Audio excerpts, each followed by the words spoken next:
Before we begin, if you love mysterious and spine-chilling stories, hit the like button and share your thoughts in the comments. It helps the channel grow and reach more thrill seekers like you. Tonight, we have two chilling and mysterious tales to share with you. So settle in, turn down the lights, and prepare for the unknown. Welcome to Echoes in the Dark.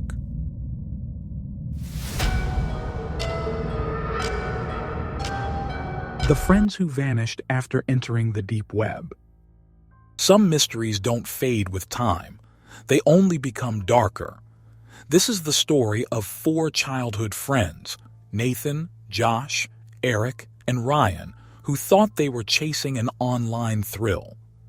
But when they stepped into the shadows of the deep web, they found something waiting for them, something that took them and never let them go. Nathan had always been the cautious one. He preferred late-night gaming and horror movies over real-world risks. But his best friend Josh was different, reckless, adventurous, always looking for the next thrill.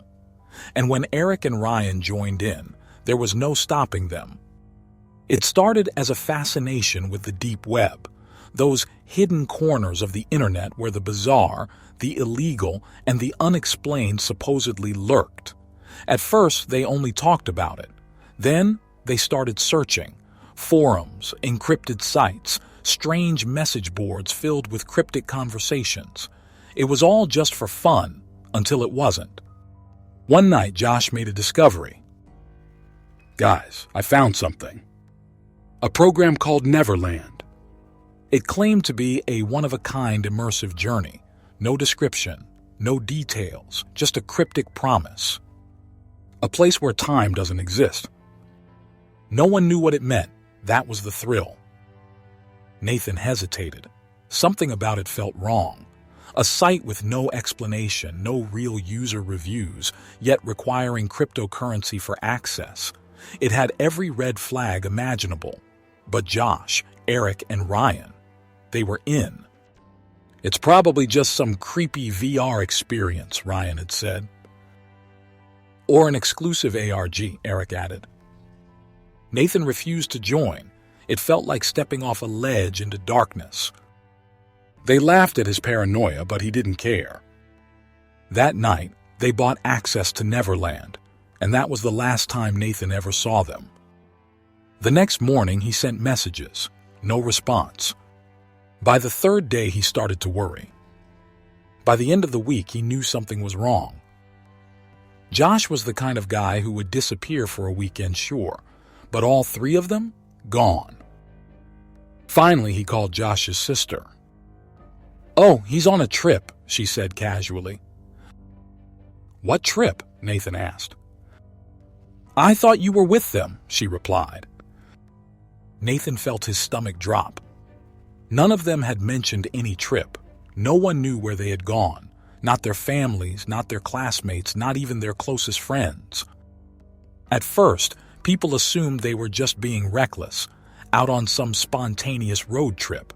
But when weeks turned into months, the truth became undeniable. Their phones were disconnected. Their social media accounts remained frozen. The police investigated, but there were no clues, no records, no evidence of where they had gone. It was like the three of them had been erased from existence. Nathan became obsessed. He searched every inch of the internet for Neverland, but the page was gone. No records, no archives, no proof that it had ever existed.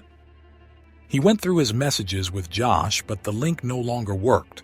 He scoured online forums, but no one had ever heard of Neverland. How was that possible? It was as if reality itself had adjusted to erase all traces of the site. Years passed, 8 years, and Nathan never stopped searching. Sometimes, late at night, he dreams of them. Josh, Eric, Ryan, standing in the dark, staring at him, their eyes blank, as if they see him but no longer recognize him. Were they trapped somewhere? Were they alive? Or had something taken them? Some say the deep web hides things beyond human understanding, portals to places that should never be found. Maybe Neverland was one of them. What do you think happened to them? Could they still be out there, trapped in something we can't even comprehend? Let me know in the comments. The unbeatable fight, Ethan's haunting encounter. There are fights you just can't win, not because of skill, not because of strength, but because some things were never meant to be fought. Tonight, I'll tell you the story of Ethan, a man who spent years as an underground fighter, undefeated, until he stepped into the ring with something that wasn't human. What happened that night left him broken, haunted, and questioning reality. This is a true account, and after hearing it, you might start to wonder how many people walk among us, pretending to be something they're not. Ethan had always been a fighter. He grew up in a tough neighborhood in Los Angeles, where knowing how to throw a punch wasn't an option. It was survival. He started boxing young, had real potential, but life had other plans. His mother moved him to a new city after a messy divorce, and just like that, his future in boxing was over. By the time he was a teenager, he had found his way into a gang, not by choice, but by necessity. You needed protection, and that's how you got it. But Ethan never stopped fighting. Every week, someone wanted to test themselves against him. It didn't matter how big they were. He always won. One night, at an illegal car meet, a fight broke out between rival gangs. Ethan was pulled into it, as always, and he demolished his opponent. Among the crowd was a wealthy man, someone who didn't belong there. He had come to show off his expensive cars, but now he was interested in something else. After the fight, he approached Ethan and made an offer.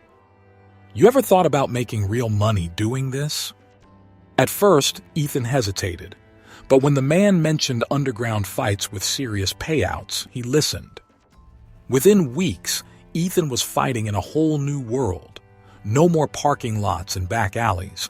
Now it was mansions, private clubs, places where the wealthy gathered to watch men bleed for entertainment. And Ethan, he kept winning. His gang started showing up, betting on him, making money, until the night it all went wrong. It was a private event in Beverly Hills. Unlike the usual warehouse fights, this one was at a massive estate with a full-size basketball court set up for the matches. Everything about it felt different. Wealthy spectators filled the stands, betting huge amounts. Ethan's crew was drinking, celebrating early because they knew he couldn't lose. Then they introduced his opponent. At first glance, the guy looked harmless. Shorter than Ethan, much thinner. No scars, no bruises. Just a quiet, pale-looking kid in his early 20s. "Be careful," one of Ethan's friends muttered. "Could be on something. You know how some of these guys fight like they feel no pain."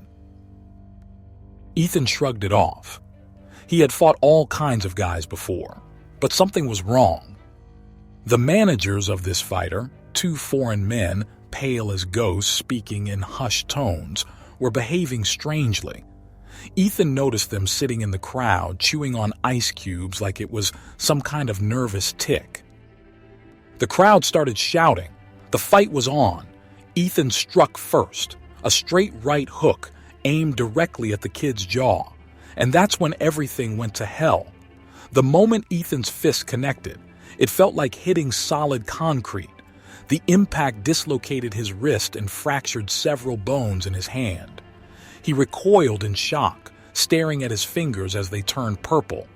What the hell had he just hit? Ignoring the pain, he tried a different approach. A powerful kick aimed at the kid's knee. Bad idea. The moment his foot made contact, the bones in his foot and ankle shattered.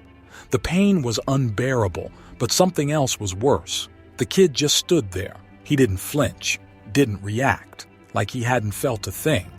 The crowd was getting restless, yelling at them to fight. Ethan could barely stand. Then the kid moved. It wasn't fast.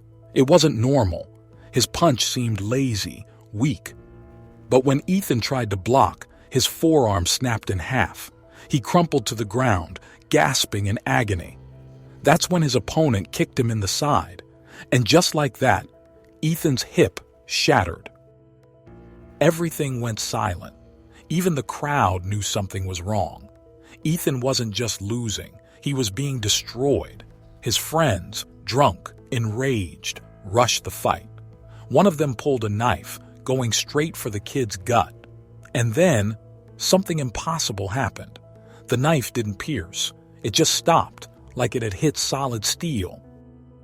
The kid finally reacted, not with pain, with anger.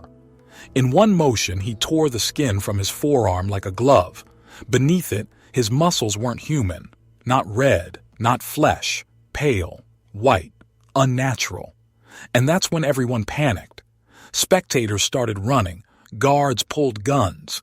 Ethan's friends dragged him out of there, broken and barely conscious. He blacked out. When he woke up, he was in a hospital. Doctors told him he had been found outside, dropped near the emergency room doors. No ID, no memory of how he got there. The police came, asked questions.